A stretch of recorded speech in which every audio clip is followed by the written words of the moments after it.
আজকে আলোচনা করব নামাজের অন্যতম একটি দিক হচ্ছে আমরা নামাজে কখনো কখনো ভুল করি। সেই ভুলগুলো এমন পর্যায়ের হয়ে যায় যে ভুলগুলো যদি আমরা শুধরিয়ে না নেই তাহলে নামাজ নষ্ট হয়ে যায়। অর্থাৎ নামাজের ভুলকে শুধরানোর অন্যতম মাধ্যম হচ্ছে সাহু সিজদা। নামাজে সাহু সিজদার বিধান নিয়ে আমাদের আজকের আয়োজন জানবো ইনশাআল্লাহ তাআলা।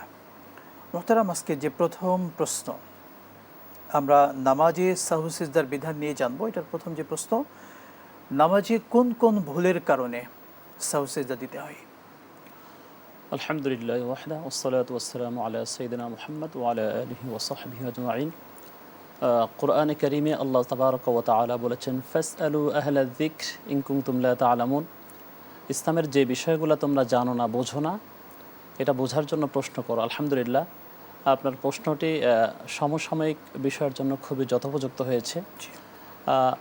আমরা জানি না নামাজের যতগুলো রুকনিয়াত রয়েছে, ফারজিয়াত, নামাজের ভিতরে বাহিরে যেটা বাচ্চাদেরকে মক্তবে আমাদেরকে পড়ানো হয়, এগুলো হচ্ছে ফরজ। আর যেটার জন্য সাহু সিজদা আপনি যে প্রশ্নটা করেছেন, এগুলো হচ্ছে ওয়াজিব এবং সুন্নতে মুআক্কাদার কিছু বিষয় রয়েছে। আমাদেরকে প্রথমত বুঝতে হবে যে নামাজের ফারজিয়াত যে বিষয়গুলা, এগুলার ক্ষেত্রে ভুল শুধরে নেওয়ার কোনো সাহু সিজদার অবসান নাই যে আপনার সাহু সিজদা দিলেই আপনার নামাজটা হয়ে যাবে। আপনাকে যেটা করতে হবে, ফারজিয়াতের জন্য নামাজটা রিটার্ন আবার পুনরায় পড়তে হবে। কিন্তু আপনি যে প্রশ্ন করেছেন কোন কোন কারণে আমাকে সাহু সিজদা দিতে হবে, এই প্রশ্নের জবাবে ইসলামী স্কলারগণ অথবা মুহাদ্দিসিনে কেরামগণ যেটা জবাব দিয়ে থাকেন, শব্দটা হবে সেজদায়ে সাহউই, অর্থাৎ ভুলের জন্য অতিরিক্ত নামাজকে শুধরিয়ে এটা আল্লাহ তাআলার কাছে সন্তুষ্ট হওয়ার জন্যই সাহু সিজদা আমি দিচ্ছি। প্রথমত আমরা যেটা জানি যে নামাজের ওয়াজিব 14টি অথবা মতান্তরে 12টি, কোনো স্কলার বলেছেন এটা 8টি।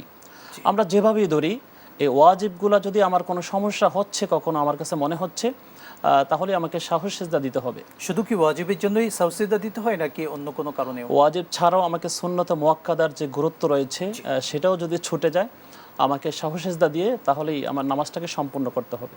জি, শুকরান, জাযাকাল্লাহ। যদি বলতেন, আমরা এটা বুঝতে পারলাম যে অর্থাৎ সালাতের ক্ষেত্রে যদি ওয়াজিবগুলো আমার থেকে কোনো রকম ছুটে যায় তাহলে সেই নামাজকে পূর্ণ করার জন্য সাহু সিজদা দিতে হবে। সেই ওয়াজিবগুলো কি কি নামাজের একান্ত জরুরি? আচ্ছা, প্রথমত হচ্ছে সূরাতুল ফাতিহা, that is very important things. এটা সবাই আমরা জানি যে সূরা ফাতিহা ছাড়া নামাজ হচ্ছে না।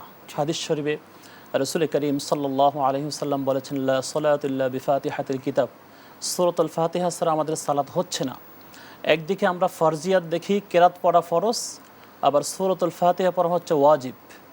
কেউ যদি সূরাতুল ফাতিহা পড়তে ভুলে যায় তাহলে নিশ্চিতভাবে তাকে সাহু সিজদার মাধ্যমে নামাজকে সংশোধন করতে হবে। একটু যোগ করি, যদি এমনটি হয় যে কোনো একটি আয়াত সূরা ফাতিহার পড়তে আমি ভুলে গেলাম, তাহলে একটু সাহু সিজদা দিতে হবে? সূরাতুল ফাতিহা হচ্ছে একটা কমপ্লিটলি সূরা। জি। এই সূরার মধ্যে আল্লাহর বরত্ব, হামদ, প্রশংসা সব কিছুই হয়ে যায়। আমরা যদি মাসালার দিক থেকে বিবেচনা করি, 3টি আয়াত আমার হয়ে যায়।